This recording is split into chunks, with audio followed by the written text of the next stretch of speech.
नमस्कार दोस्तों, स्वागत है मगन ट्यूटोरियल्स में। उम्मीद करता हूं सब लोग स्वस्थ होंगे, प्रसन्नचित होंगे, व्यस्त होंगे, ज़बरदस्त होंगे। और उम्मीद ये भी है कि आप लोग अपनी तैयारी जो है पूरे ज़ोर शोर से कर रहे होंगे और करनी भी चाहिए, क्योंकि बहुत सारी परीक्षाएं जो है नज़दीक है। आज हम लोग का टॉपिक है कर्मधारय समास, बहुव्रीहि समास, द्विगु समास और द्वंद्व समास। तो इन चार समासों के बारे में आज हम लोग पढ़ेंगे और इनके बारे में विस्तार से जानेंगे, उदाहरण सहित कि ये समास क्या होते हैं और इनकी पहचान हम लोग कैसे करेंगे। इससे पहले वाली जो वीडियो थी वहाँ पे हम लोगों ने दो समासों के बारे में पढ़ा था और इसके प्रकार भी मैं वहीं पे 6 प्रकार के होते हैं, वहीं पे एक छोटी सी ट्रिक की मदद से बताया था। तो मैं चाहूँगा कि उस वीडियो को आप लोग ज़रूर से जाके देखें, काफ़ी अच्छी वीडियो है, काफ़ी उपयोगी वीडियो है। तो पिछले जो समास थे वो थे अव्ययी भाव और तत्पुरुष। तत्पुरुष समास में भी जो 6 उदाहरण थे, 6 प्रकार थे उसके, तो उसमें भी उन प्रकारों को भी हम लोगों ने देखा था। आज यहाँ पे हम लोग कर्मधारय, बहुव्रीहि, द्विगु और द्वंद्व समास के बारे में पढ़ेंगे। एक चीज़ दोस्तों बतानी है, कुछ कमेंट है मेरे पास और उनमें कहा गया है कि सर कहीं पे समास के 4 भेद बताए जा रहे हैं, आप 6 बता रहे हैं। तो दोस्तों मैं आपसे यही कहूँगा कि जो भी इस समय की किताबें हैं उनको आप उठा के देख लीजिए और अपने आप इसकी तस्दीक कर लीजिए, इसका सत्यापन कर लीजिए कि इन किताबों में समास के कितने प्रकार बताए जा रहे हैं, कितने भेद बताए जा रहे हैं। बाकी आप किसी भी वीडियो पे ध्यान मत दीजिए, चाहे मैं ही क्यों ना पढ़ा रहा हूँ, मैं भी पढ़ा रहा हूँ यदि आपको, तो आप उसकी भी जाके किताबों से उसका मिलान कीजिए कि कितना सही पढ़ा रहा हूँ, कितना गलत पढ़ा रहा हूँ। आज तमाम प्रतिष्ठित किताबें हैं जो कंपटीशन के लिए वो प्रकाशित होती हैं, तो वहाँ पे आप जाएंगे, इसका जवाब आपको मिल जाएगा। मैं भी इन्हीं किताबों से ही पढ़ाता हूँ और उन किताबों में 6 प्रकार ही बताए गए हैं। तो मैं किताबों से अलग नहीं बताऊँगा, क्योंकि मैंने कोई इस पर रिसर्च नहीं किया है। हालाँकि मैंने जो है ग्रेजुएशन लेवल तक हिंदी पढ़ी है और जो मेरी समझ है, जितनी समझ है वही आपको बताने की कोशिश करता हूँ। बाकी आपकी मर्जी, आप देख सकते हैं कहाँ क्या मिलता है।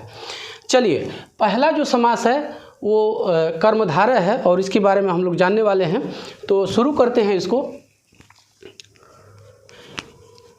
कर्मधारय समास की 2 विशेषताएं हैं। क्या क्या हैं? पहले, दोनों पदों में उपमान, उपमेय अथवा विशेषण विशेष्य का संबंध होता है। उपमान,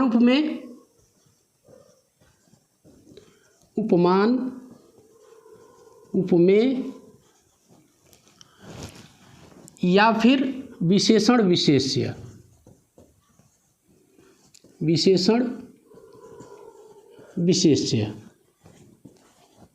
अब इन दोनों चीज़ों को हमें समझनी चाहिए और इनको यदि हम समझ लेते हैं, एक विशेषता और भी है, आप याद कीजिए कि इसका दूसरा पद प्रधान होता है। दूसरा पद प्रधान होता है, यानी दोनों पदों में उपमान उपमेय संबंध होता है या फिर विशेषण विशेष संबंध होता है और इसका दूसरा पद प्रधान होता है। एक चीज़, ये पद प्रधान होने वाली जहाँ तक प्रश्न है तो हम इससे भी याद कर सकते हैं इसको कि केवल अव्ययी भाव समास जो है उसमें पहला पद प्रधान होता है और द्वंद्व समास में दोनों पद प्रधान होते हैं और बहुव्रीहि समास में कोई पद प्रधान नहीं होता, इसमें अन्य पद प्रधान होता है, क्योंकि जो दोनों पद मिलते हैं वो मिलके दूसरे अन्य तीसरे पद की तरफ जो है कि वो इशारा करते हैं, इसलिए इसमें कोई पद प्रधान नहीं होता, इसमें दोनों पद प्रधान होते हैं। तो आप खुद ही देख लीजिए कि कितने समास और बचते हैं जिसमें दूसरा पद प्रधान होगा। यदि हम केवल यही याद कर लें कि अव्ययी भाव समास जो है उसका पहला पद प्रधान होता है, तो बाकी जो समास बच जाएंगे बहुव्रीहि और द्वंद्व को छोड़ के उसमें दूसरा पद प्रधान होगा। तो इस तरह से भी हम याद कर सकते हैं। चलिए टॉपिक पे आते हैं। जैसे यहाँ पे एक मैं उदाहरण लिखता हूँ दोस्तों, नील कमल, एक ही में लिखता हूँ इसको, नील कमल। ये सामासिक पद है, संपूर्ण पद है, समस्त पद है, कुछ भी कह लीजिए। अब ये इसका हो गया पूर्व पद, ये हो गया उत्तर पद। इसका विग्रह करते हैं हम लोग। विग्रह मतलब फैला देना इनको। नीला है जो कमल, नीला है जो कमल। अब देख लीजिए यहाँ पे विशेषण विशेष्य है या फिर उपमान उपमेय है, आप सोच के बताइए कि इसमें कौन सी जो शर्त है वो लागू हो रही है। नीला क्या है, विशेषण है या फिर उपमान है। किसी चीज़ की उपमा तो दी नहीं जा रही है, ये विशेषण है। ये क्या है, ये विशेषण है। ये विशेषण हो गया तो फिर विशेष्य कौन हुआ, कमल हुआ। ये कमल की विशेषता बता रहा है, विशेषण विशेष्य का संबंध होता है। तो कर्मधारय समास की जहाँ पहचान करने की बात आएगी वहाँ पे हम लोग यही चीज़ देखना है कि या तो विशेषण विशेष्य होगा, या तो विशेषण विशेष्य होगा, या फिर उपमान उपमेय संबंध होगा। जैसे कमल नयन, कमल नयन। अब इसका विग्रह यदि हम लोग करेंगे तो कमल के समान नयन,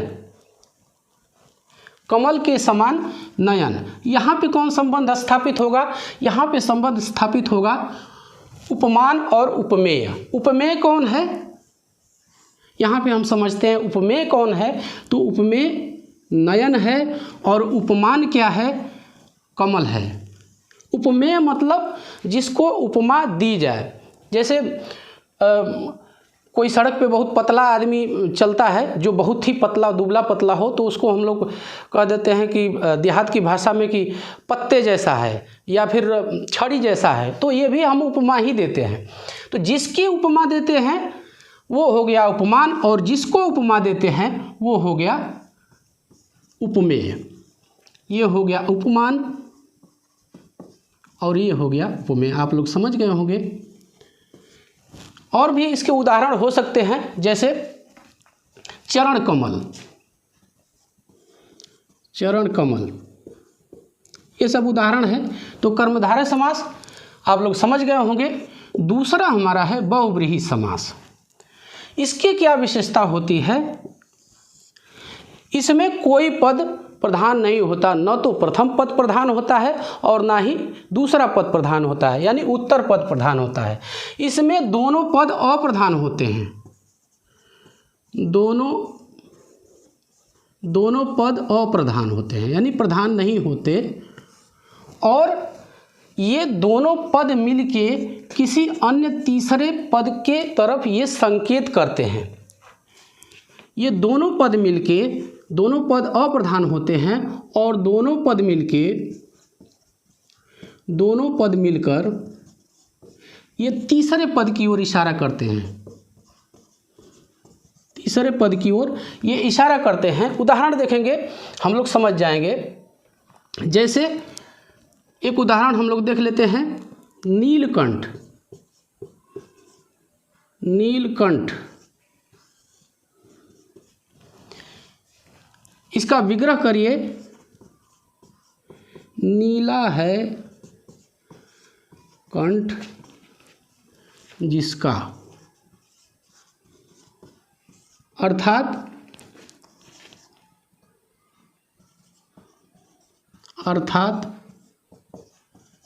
शिव जी। नीला है कंठ जिसका, तो ये पूरा पद मिलके एक तरह से किसी तीसरे पद के विशेषण की तरह काम करता है। जैसे देख लीजिए, नीलकंठ यानी नीला है कंठ जिसका, किसका नीला कंठ है, हम लोग जानते हैं शिव जी का नीला कंठ है। विष पीने के कारण ये इनका कंठ नीला पड़ गया था, तो इन्हीं के बारे में ये इशारा करते हैं। यानी ये संपूर्ण पद मिलके, समस्त पद मिलके एक तीसरे पद के विशेषण की भांति काम कर रहा है, इनकी विशेषता बता रहा है। तो इसकी यही पहचान है। जैसे एक और उदाहरण हम लोग यहीं पे देख लेते हैं, गिरिधर, गिरिधर यानी गिरि को धारण करने वाला, अर्थात किसने किया था, श्री कृष्ण भगवान ने किया था। तो श्री कृष्ण भगवान की ये विशेषण के रूप में काम कर रहा है कि इन्होंने गिरि को धारण किया था। क्या विशेषता, किस विशेषता के बारे में ये बात कर रहा था, गिरि को धारण करने वाली विशेषता की ये बात कर रहा है। यानी ये समस्त पद मिलके किसी अन्य तीसरे पद की ओर ये इशारा करते हैं। तो हम ये कह सकते हैं कि जो बहुव्रीहि समास होता है उसमें दोनों पद अप्रधान होते हैं और कोई अन्य तीसरा पद प्रधान होता है। तो आप लोग समझ गए होंगे। अब जो हमारा है ये तीसरा द्विगु समास, तो ये तो दोस्तों बहुत आसान है, इसको आसानी से हम लोग, एक चीज़ और आपको बताना चाहूँगा मैं कि बहुत कुछ समानता होती है कर्मधारय समास और बहुब्रीहि समास में। इसका अंतर भी हम लोग समझेंगे एक अलग वीडियो में। काफ़ी हम लोग को वहाँ पे डिस्कस करने की बात है कि ये जो दोनों प्रकार के समास हैं, इनके जो शब्द आते हैं वो काफ़ी मिलते जुलते होते हैं। और वहाँ पे हमको एक चीज़ मैं आपको यही बता दूं कि विग्रह पे यदि हम लोग ध्यान देंगे तो इन दोनों समासों में आसानी से अंतर हम लोग कर लेंगे, लेकिन इस पे अलग वीडियो में हम लोग बातचीत करेंगे। आज फिलहाल मैं इन्हीं के लिए वीडियो बना रहा हूँ, इनके बारे में हम लोग समझ लेते हैं और फिर किसी अगले वीडियो में इस पर बात कर लेंगे। द्विगु समास, तो इसमें जो है पहला पद जो होता है, पहला पद संख्यावाची विशेषण होता है। संख्यावाची विशेषण होता है। और दूसरी विशेषता क्या इसकी है कि इस समास में दूसरा पद प्रधान होता है। दूसरा पद प्रधान होता है। अब इसको समझते हैं एक उदाहरण से। जैसे हम लोग लिखते हैं चौराहा, काफ़ी चौराहा, ये क्या हो जाएगा, चार राहों का या चार रास्तों का समाहार। चार राहों का समाहार। ध्यान कहाँ हम लोग को देना है, ध्यान बस यही देना है कि पहला जो पद होगा उसमें संख्यावाची होगा, बस यही ध्यान हम लोग को देना है। जैसे पंचवटी है, पंचवटी तो 5 वट वृक्षों का समाहार। इसी प्रकार से अन्य भी उदाहरण हो सकते हैं। जब आप अध्ययन करेंगे इसको लेके तो ये चीज़ें आपको समझ में आ जाएंगी। अब आखिरी बचता है हमारा द्वंद्व समास। दोस्तों इसमें दोनों पद प्रधान होते हैं, ये भी काफ़ी आसान सा है। और इन दो समासों में, इस समास में सबसे बड़ी विशेषता ये है कि दोनों पदों के बीच में योजक चिन्ह लगा होता है, हाइफन लगा होता है। तो इस चीज़ का आप लोग ध्यान रख लीजिएगा तो ये समझ में आ जाएगा। और कहीं दिया भी रहेगा तो योजक चिन्ह कहीं कहीं छुपा होता है, तो यदि और आता है उसमें अथवा आता है तो इस तरह से यदि आएगा तो आप ये समझ लीजिएगा कि ये द्वंद्व समास है। जैसे इसमें लिख देता हूँ, दोनों पद प्रधान होते हैं, दोनों पद प्रधान होते हैं। और इसमें योजक चिन्ह का लोप हो जाता है। जो हाइफन होता है, योजक चिन्ह, जब विग्रह करेंगे तो योजक चिन्ह का लोप हो जाएगा। जैसे राजा रानी, जब विग्रह करेंगे तो ये हो जाएगा राजा और रानी। इसी प्रकार से राजा प्रजा, राजा प्रजा, दिन रात, तमाम उदाहरण हो सकते हैं। दिन रात, तो ये उदाहरण है। इसमें दोनों पद प्रधान होंगे और जो ये समस्त पद होगा उनमें योजक चिन्ह लगा होगा। और जब विग्रह होगा तो वो योजक चिन्ह का लोप हो जाएगा और उसके बीच और आ जाएगा। इतना भी यदि हम लोग ध्यान में रखते हैं तो इन समासों को पहचानने में हमें कोई दिक्कत नहीं होने वाली है। तो दोस्तों बस यही था आज की वीडियो में। और मैंने कोशिश किया कि कम समय में आपको अधिक से अधिक चीज़ें बता सकूं। और जो इसके बाद वाली वीडियो होगी उसमें हम लोग समासों के बीच कुछ समास, जैसे बहुब्रीहि है, कर्मधारय है, बहुब्रीहि और द्विगु है, तो इनमें कुछ समानताएं होती हैं, कुछ अंतर होती हैं। और इनके बीच के अंतर को और जो समानताएं हैं उनको समझने के लिए हम क्या कर सकते हैं, कौन सी चीज़ों पे ध्यान दे सकते हैं, तो इन सारी चीज़ों पे हम लोग डिस्कस करेंगे किसी अगली वीडियो में। तो आज के लिए बस इतना ही। उम्मीद करता हूं कि आपको ये वीडियो पसंद आई होगी। और वीडियो देखने के लिए बहुत बहुत धन्यवाद। मिलते हैं अगली वीडियो में, तब तक के लिए नमस्कार।